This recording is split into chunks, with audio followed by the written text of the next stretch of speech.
নমস্কার বন্ধুরা, আমার এই ছোট্ট চ্যানেল বং ক্রিক আড্ডাতে আপনাদের সবাইকে স্বাগত জানাচ্ছি।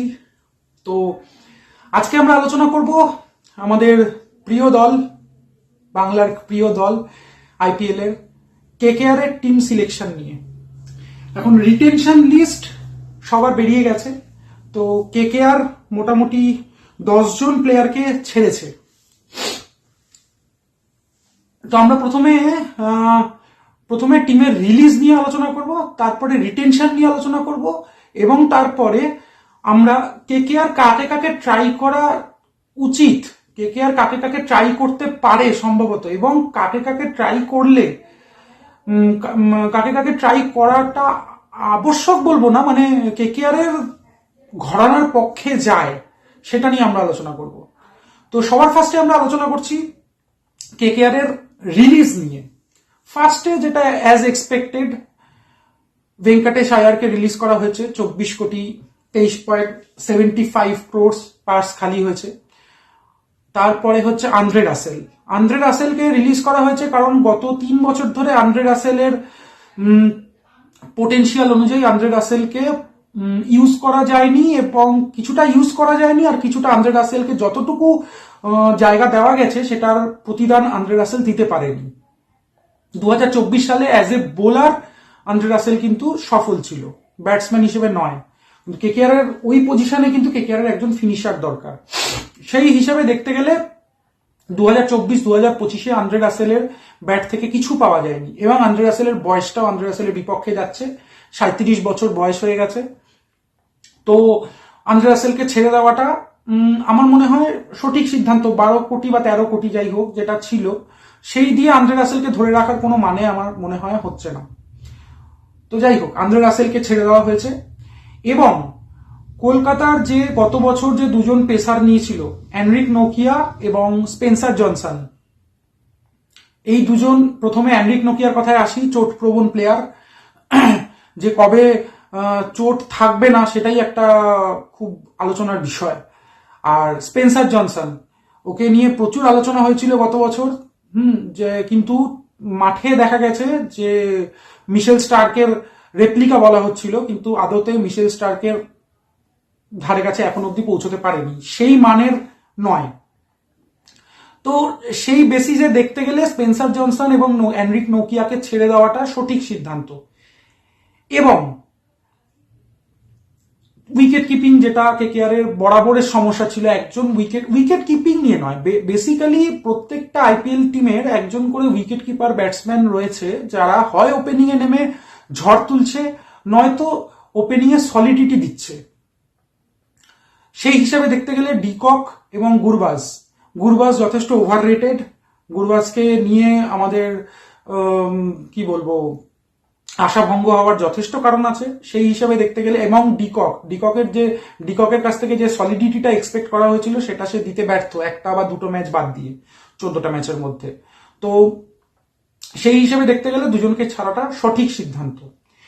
এবার আসছি মঈন আলী এবং মায়াঙ্ক মার্কান্ডে। তো মায়াঙ্ক মার্কান্ডেকে মুম্বাইকে ছেড়ে দেওয়া হয়েছে কারণ মায়াঙ্ক মার্কান্ডে, সত্যি কথা বলতে গেলে, এখানে কলকাতার যে সেট আছে সেই সেট আপে মায়াঙ্ক মার্কান্ডে ম্যাচ খেলার প্রপার ম্যাচ পাবে না। কারণ কলকাতার দুখানা স্পিনার রয়েছে, সুনীল নারিন এবং বরুণ চক্রবর্তী, যে কোনো দিন, যে কোনো সময়, যে কোনো পিচে প্রথম একাদশে ওরাই পাবে চান্স। এবং থার্ড স্পিনারের বদলে একটা স্পিনিং অলরাউন্ডার কেকেআর চাইছে। তো যার জন্য মায়াঙ্ক মার্কান্ডেকে ছাড়াটাও সঠিক সিদ্ধান্ত। সেই ক্ষেত্রে চেতন সাকারিয়াকেও ছেড়ে দেওয়া হয়েছে। চেতন সাকারিয়াকে ছেড়ে দেওয়াটাও ঠিকঠাকই আছে, কোনো অসুবিধা নেই, কারণ উমরান মালিকও বসে আছে, গত বছর চোটের জন্য ছিল। এবার মনে হয় বৈভব অরোরা হর্ষিত রানার সাথে ফার্স্ট 11-এ চান্স পেলেও পেতে পারে, একটা চান্সেস রয়েছে, ওকে তৈরি করা হবে। কিন্তু আমার যেখানে সব থেকে বেশি আমি আশ্চর্য হয়ে গেলাম একটা সিদ্ধান্ত, সেটা হচ্ছে লাভনীত সিসোদিয়াকে ছেড়ে দেওয়া। লাভনীত সিসোদিয়াকে তুমি 30 লাখ টাকা দিয়ে তুমি পেয়ে গেছিলে, তুমি একটা ম্যাচ খেলাওনি কলকাতাতে তুমি। এবং লাভনীত সিসোদিয়ার ঘরোয়া ক্রিকেটের রেকর্ড যথেষ্ট ভালো এবং যথেষ্ট হার্ড হিটিং ব্যাটসম্যান, তো তুমি তাকে ছেড়ে দিয়েছো। ঠিক আছে, তুমি একটা উইকেট কিপারও কলকাতার এখন নেই। তো এই সিদ্ধান্তটা, লভনীত সিসোদিয়ার সিদ্ধান্তটা খুব একটু আশ্চর্যজনক। সেটা বাদ দিয়ে যে কটা রিলিজের সিদ্ধান্ত হয়েছে প্রত্যেকটাই জাস্টিফাইড। এবার আসি, এই যে রিলিজ প্লেয়ার হয়েছে, রিলিজিং হয়েছে, তারপরে কেকেআর এর টিম সিচুয়েশনটা কিরকম থাকছে। এখন কেকেআর এর 1 নম্বর মানে ওপেনিং এ রয়েছে হয় রাহানে, নয় আঙ্কিশ রঘুবংশী। এই দুজনের মধ্যে যে কোনো একজন ওপেন করবে। সুনীল নারিন রয়েছে, সুনীল নারিনকে হয়তো ওপেনিংই করানো হবে এখন অব্দি যা টিমের স্ট্রাকচার তাতে। এবং ব্যাকআপে রয়েছে মনীষ পান্ডে, রাহানের ব্যাকআপে রয়েছে মনীষ পান্ডে, ঠিক আছে। 4 নম্বরে একটা উইকেট কিপারের স্লট পুরো খালি, যেখানে কেকেআর কে এই নিলামে একটা উইকেট কিপার ব্যাটসম্যান যে টিমে সলিডিটি দেবে সেরকম একটা ব্যাটসম্যানকে নেওয়ার জন্য ঝাঁপাতে হবে। যাই হোক, এটা পরে আসছি। 4 নম্বর স্লট খালি রয়েছে। 5 নম্বরে রিঙ্কু সিং আছে। 6 নম্বরে যেহেতু রাসেলকে ছেড়ে দেওয়া হয়েছে, ওখানে একটা অলরাউন্ডারের স্লট খালি রয়েছে, যেখানে ইমিডিয়েট রিকোয়ারমেন্ট একটা অলরাউন্ডারকে ভর্তি করার। কাকে কাকে নেবে, কি কি প্রেডিকশন আছে সেগুলো আমরা পরে আসছি, আগে আমরা টিমের নিয়ে বলছি। 7 নম্বরে রোভম্যান পাওয়েল রয়েছে। এখন অব্দি টিমের ফার্স্ট চয়েসে তো আসতে পারেনি, যাই হোক রোভম্যান পাওয়েল রয়েছে। 8 নম্বরে রামানদীপ রয়েছে। হর্ষিত রানা, বরুণ চক্রবর্তী রয়েছে। ইম্প্যাক্ট প্লেয়ার হিসেবে বৈভব অরোরা রয়েছে। এখানে একটা ফরেন প্লেয়ার, ফরেন বোলার যার জায়গা এখনো খালি, যাকে কেকেআর এখনো অব্দি রাখতে পারেনি, যেহেতু স্পেন্সার জনসন, এনরিক নোকিয়া দুজনকে ছেড়ে দেওয়া হয়েছে। এই হলো টিমের অবস্থা। তো টিমে দেখতে গেলে 3টে জায়গা আছে, যেই মিনিমাম এই 3টে জায়গা কেকেআর কে ভর্তি করতেই হবে। কেকেআর এর কাছে পার্টস হচ্ছে, গোটা আইপিএল এ যে কটা টিম আছে, 10টা টিম আছে, তার মধ্যে সব থেকে বেশি পার্টস কেকেআর এর রয়েছে। 64.3 crores রয়েছে কেকেআর এর পার্টস। এই পার্টস দিয়ে একটা খুব ভালো টিম সাজানো যায়, এবং কেকেআর এর যা ঘরানা, সেই ঘরানা অনুযায়ী সাজানো যায়। তো এবার আমি আলোচনা করতে চাইছি যে কেকেআর কাকে কাকে টার্গেট করতে পারে। তো এতদিন যত ইউটিউবে ভিডিও এসছে, সব এই ভিডিওর কল্যাণে, এবং যত প্রেডিকশনস দিচ্ছে ক্রিকবাজ থেকে আরম্ভ করে যত বড় বড় সাইটস গুলো রয়েছে, তাদের প্রেডিকশন অনুযায়ী কেকেআর ক্যামেরন গ্রিনকে ট্রাই করতে পারে, ট্রাই করবে ইনফ্যাক্ট। তো ক্যামেরন গ্রিনের যে জন্য যে পার্টসটা দরকার, সেই পার্টসটা কেকেআর এর আছে। অন্তত মিনিমাম আমাদের একটা প্রেডিকশন আছে 22 থেকে 25 কোটি ক্যামেরন গ্রিনের জন্য আসবে। কেকেআর কে ঝাঁপাতে হবে ক্যামেরন গ্রিনের জন্য। তো সেক্ষেত্রে যদি ক্যামেরন গ্রিনকে পাওয়া যায় তাহলে তো হয়েই গেল। সেটা না হলেও ব্যাকআপে আরেকজন প্লেয়ারকে আমার মনে হয় কেকেআর এর ট্রাই করা উচিত। সেটা হচ্ছে উইয়ান মুল্ডার, সাউথ আফ্রিকার অলরাউন্ডার, ব্যাটিং বোলিং দুটোতেই টপ অর্ডারে ব্যাটিং করে, টেস্টেও টপ অর্ডারে ব্যাটিং করছে, এবং যথেষ্ট পোটেনশিয়াল আছে। এবং কেকেআর এর যা ঘরানা, কেকেআর কিন্তু বড় নামের পেছনে খুব কমই দৌড়ায়। আপনাদের মনে রাখতে হবে, কেকেআর কিন্তু যখন সুনীল নারিনকে কিনেছিল তখন সুনীল নারিনকে কেউ চেনে না, বরুণ চক্রবর্তীকে যখন কেনা হয়েছিল কেউ চেনে না, আন্দ্রে রাসেলের পোটেনশিয়ালের ছিটে ফোটাও কেকেআর আইপিএল এ দেখাতে পারেনি, তখন কেকেআর আন্দ্রে রাসেলকে কিনেছিল। আর রিঙ্কু সিং, এরা সবাই কিন্তু কেকেআর এ এসে সুপারস্টার হয়েছে। তো সেই ক্ষেত্রে কেকেআর এর ঘরানা অনুযায়ী যেভাবে প্লেয়ার তৈরি করে, সেই অনুযায়ী উইয়ান মুল্ডারের কিন্তু যথেষ্ট পোটেনশিয়াল আছে কেকেআর এর স্টার হওয়ার। আপনাদের হয়তো অদ্ভুত লাগতে পারে, কিন্তু আমি উইয়ান মুল্ডারের খেলা দেখেছি, ওকে যদি প্রপারলি চান্স দেওয়া হয়, ও কিন্তু হয়ে উঠতে পারে, কেকেআর এর রত্ন হয়ে উঠতে পারে। আর ক্যামেরন গ্রিন তো রইলই, অ্যাটলিস্ট ব্যাকআপে ক্যামেরন গ্রিনের ব্যাকআপে উইয়ান মুল্ডারকে রাখা উচিত। কারণ সবাই ক্যামেরন গ্রিন করে লাফাচ্ছে, কিন্তু অ্যাশেজ সিরিজের পরে ক্যামেরন গ্রিনের শারীরিক সক্ষমতা, ব্যাটিং এবং বোলিং করার শারীরিক সক্ষমতা কতটুকু থাকবে সেই বিষয়ে যথেষ্ট সন্দেহ রয়েছে। তো সেই হিসেবে দেখতে গেলে ক্যামেরন গ্রিনকে নিতে গেলে তার একজন ব্যাকআপকে কিন্তু রাখতেই হবে। এই গেলে হচ্ছে অলরাউন্ডার কোটা। এরপরে আসছি ফাস্ট বোলিং।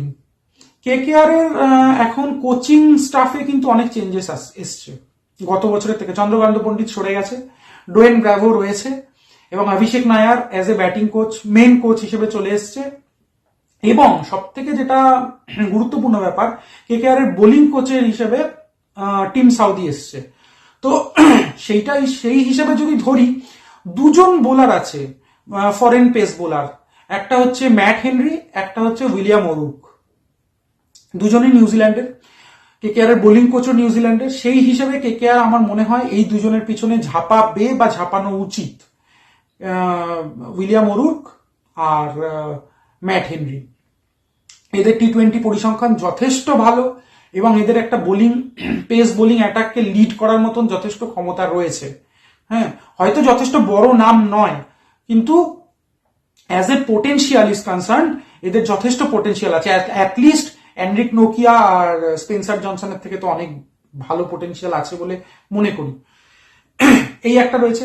এবং আরেকটা এক্ষেত্রে কেকেআর আরেকটা কি বলবো অপশনের দিকে ঝাঁপাতে পারে, কারণ চেন্নাই কিন্তু মাথিসা পাথিরানাকে রিলিজ করে দিয়েছে। পাথিরানার অ্যাকশন নিয়ে কিছু প্রবলেম হয়েছে এবং পাথিরানা এখন শ্রীলঙ্কা টিমেও নিয়মিত নয়। তা সত্ত্বেও মাথিসা পাথিরানার মতন একজন রত্নর পেছনে যদি কেকেআর যদি ঝাঁপাতে পারে এবং তুলে নিতে পারে, কেকেআর এর জন্য গোল্ডেন বাই হবে। এই একটা। আচ্ছা, আরেকটা কথায় আসছি এরপরে। ফাফ ডুপ্লেসি গতবার 2 কোটি টাকায় বিক্রি হয়েছিল দিল্লিতে। যথেষ্ট ম্যাচ প্র্যাকটিস বলবো না, ম্যাচ পায়নি, বা যতটুকু পেয়েছে তাতে সাবলাইম ফর্মে ছিল সেটা বলা যাবে না। তো যাই হোক, কিন্তু ফাফ ডুপ্লেসির আমি মনে করি এখনো 1 থেকে 2 বছর এখনো একটা ব্যাটিং গ্রুপকে নিয়ে লিড করে নিয়ে চলার ক্ষমতা এখনো রয়েছে বলে আমি মনে করি। তো ফাফ ডুপ্লেসিকে যদি সস্তায় পেয়ে যায় কেকেআর, তাহলে কিন্তু কেকেআর এর ট্রাই করা উচিত। কারণ ফাফ ডুপ্লেসির ওপেনিং এ ওই 6 ওভারের প্রথম 6 ওভারে ওই বাস্টটা দেওয়ার ক্ষমতাও রয়েছে এবং তারপরে টিমকে এগিয়ে নিয়ে যাওয়া অ্যাটলিস্ট 10 থেকে 11 ওভার অব্দি খেলাটাকে চালিয়ে নিয়ে যাওয়ার ক্ষমতাটা ফাফ ডুপ্লেসির এখনো রয়েছে বলে আমি মনে করি। এরপরে আসছি আমাদের কিছু বাইব্যাক নিয়ে। বাইব্যাকে আমাদের ফার্স্ট হচ্ছে ভেঙ্কটেশ আইয়ারকে ছেড়ে দেওয়া হয়েছে। হ্যাঁ, এটা একদম সঠিক সিদ্ধান্ত। 23.75 ক্রোর্স ভেঙ্কটেশ আইয়ারের জন্য যথেষ্ট বেশি। এই দামে মানে কতবার এই জন্যই কেকেআর এর পুরো টিমটা গুবলেট হয়ে গেছিল। তো ভেঙ্কটেশ আইয়ার কিন্তু খুব একটা কম পোটেনশিয়াল নয়, একে বাইব্যাক করে রাখা উচিত মিডল অর্ডারের সলিডিটির জন্য। যদি 5 থেকে 6 কোটিতে ভেঙ্কটেশ আইয়ারকে পাওয়া যায়, তাহলে Venkatesh Iyer is a good bye. এবার আসছি আন্দ্রে রাসেলকে 13 কোটি টাকায় ছেড়ে দেওয়া হয়েছে। যদি 5-6 কোটির মধ্যে, যদিও পাওয়াটা খুব মুশকিল, কারণ দিল্লি চেন্নাই এই দুটো টিমই আন্দ্রে রাসেলের প্রতি ঝাঁপাবে, কারণ ওদের দুজনেরই একটা ডেপথ অলরাউন্ডার এবিলিটি এবং ডেপথে অ্যাটাকিং হিটার ব্যাটসম্যানের একটা খুব চাহিদা রয়েছে। তো সেই ক্ষেত্রে ওরা ঝাঁপাবে, কিন্তু তা সত্ত্বেও নিলামে কখন কি হয় কিচ্ছু বলা যায় না। যদি 5-6 কোটিতে বাইব্যাক করে নেওয়া যায় আন্দ্রে রাসেলকে, তাহলে কেকেআর এর জন্য সোনায় সোহাগা। এটা একটা আছে। এবং আসছে লাভনিত সিসোদিয়া। তুমি ডেভন কনওয়েকে তুমি ট্রাই করতে পারো উইকেট কিপিং এর জন্য, খুব ভালো কথা। কে এল রাহুলকে তো পাওয়া যাচ্ছে না, কিন্তু ডেভন কনওয়ের পিছনে ট্রাই তো করবে কেকেআর, এটা জানা কথা। 5-6 কোটিতে ডেভন কনওয়ে যদি কলকাতার কাছে চলে আসে, তাহলে উইকেট কিপিং ব্যাটসম্যান এবং যে এটা টপ অর্ডারে সলিডিটি প্রদান করাটা, সেটারও মানে সমস্যাটা চলে যাচ্ছে। তা সত্ত্বেও যদি গতবার ডেভন কনওয়ের ফর্ম কিন্তু একদম খারাপ ছিল, তাই জন্য একটা ব্যাকআপ উইকেট কিপার হিসেবে লাভনিত সিসোদিয়াকে কিন্তু আমরা ট্রাই করতেই পারি, কারণ সে কেকেআর এর সেট আপে 1 বছর ধরে ছিল। এবং যত রিলিজ দেখেছি তার মধ্যে কিন্তু আমরা উইকেট কিপিং রিলিজ কিন্তু আমরা খুব একটা দেখিনি। যত আইপিএল এর যে কটা টিম রয়েছে তাদের যে রিলিজ হয়েছে তাদের মধ্যে আমরা এক্সপেক্ট করেছিলাম ঈশান কিষানকে রিলিজ করা হতে পারে, কে এল রাহুলকেও রিলিজ করা হতে পারে, তারপরে হচ্ছে গ্লেন ফিলিপস, তাকেও রিলিজ করা হতে পারে, কিন্তু দুর্ভাগ্যবশত কাউকে রিলিজ করা হয়নি। তো সেক্ষেত্রে যত ইন্ডিয়ান প্রোডাক্টস রয়েছে তার মধ্যে উর্ভিল প্যাটেলকেও ইভেন রিলিজ করা হয়নি। তো লাভনিত সিসোদিয়াকে আমার মনে হয় যদি 1-2 কোটিতেও যদি বাইব্যাক করা যায়, তাহলে কিন্তু লাভনিত সিসোদিয়ার পিছনে ঝাঁপানো উচিত কেকেআর এর। এবার আসছি আরেকটা বোলারের পেছনে, সেটা হচ্ছে যাকে হচ্ছে রাজস্থানের থেকে ছেড়ে দেওয়া হয়েছে আকাশ মাডওয়াল। আকাশ মাডওয়াল এমন একটা বোলার, যখন প্রথম মুম্বাই ইন্ডিয়ান্সে এসছিল, মুম্বাই ইন্ডিয়ান্সের টিম সেট আপে এসছিল, তখন ডেথ ওভারে অসম্ভব ভালো বোলিং করেছিল। তারপরে ছেলেটা পরের একটা বা দুটো সিজনে হারিয়ে যায়, সামহাও প্রপার মানে প্রথম 11 সদস্য হতে না পেরে বা না পেরে ওর কনসিস্টেন্সিটা চলে গেছিল। তো আকাশ মাডওয়ালকে নিলে পরে কেকেআর এর যে ডেথ ওভার্সের যে প্রবলেমসটা রয়েছে, সেটা কিন্তু সলিউশন একটা পাওয়া যেতে পারে। উমরান মালিক রয়েছে, আমি জানি উমরান মালিক রয়েছে, হর্ষিত রানা রয়েছে, বৈভব অরোরা রয়েছে, যেখানে Vaibhav Arora most probably impact sub হিসেবে আসে। তো সেখানে আমরা যদি ওপেনিং বোলিং এর মানে প্রথম 6 ওভারটা যদি শর্টেড থাকে, তাহলে আমরা ডেথ ওভারের জন্য আকাশ মাডওয়ালকে কিন্তু ইউজ করতেই পারি ওখানে। তো এই গেল আমরা 10-11টা প্লেয়ারের আমরা কথা বললাম, যাদেরকে কেকেআর ট্রাই করা উচিত বলে মনে করি। এবারে নিলামে এখন কেকেআর এর পার্সেজ 64 ক্রোর্স আছে।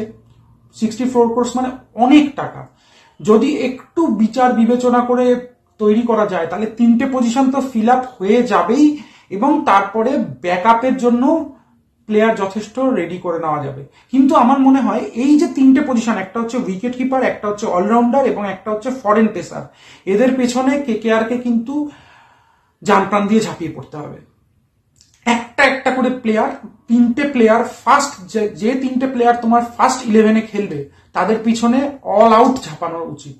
একটা হচ্ছে উইকেট কিপিং পজিশনে ডেভন কনওয়ে, তার ব্যাকআপ হিসেবে লাভনিক সিসোদিয়া, এবং একটা অলরাউন্ডার স্লট যেখানে ক্যামেরন গ্রিন, আর তার ব্যাকআপ হিসেবে উইয়ান মুল্ডার, এবং একটা ফরেন পেস বোলার, হয় উইলিয়াম ওরুক আর ম্যাট হেনরি, বা পারলে দুজনকেই, আর তাদের ব্যাকআপ হিসেবে আকাশ মাডওয়ালকে রাখা উচিত। স্পিনার নিয়ে কেকেআর এর কোনো সমস্যা নেই, কেকেআর এর হাতে ব্যাকআপ স্পিনার রয়েছে, 2জন স্পিনার এনাফ।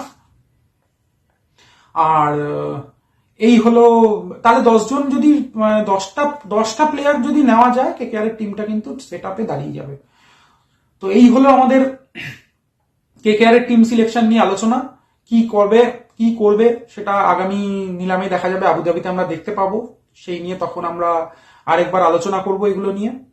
তো নিলামে কি হয় কিচ্ছু বলা যায় না, কিন্তু এটা আমি একটা প্রেডিকশন করলাম যে এই প্লেয়ারের পিছনে কেকেআর ঝাঁপাতে পারে বা ঝাঁপানো উচিত।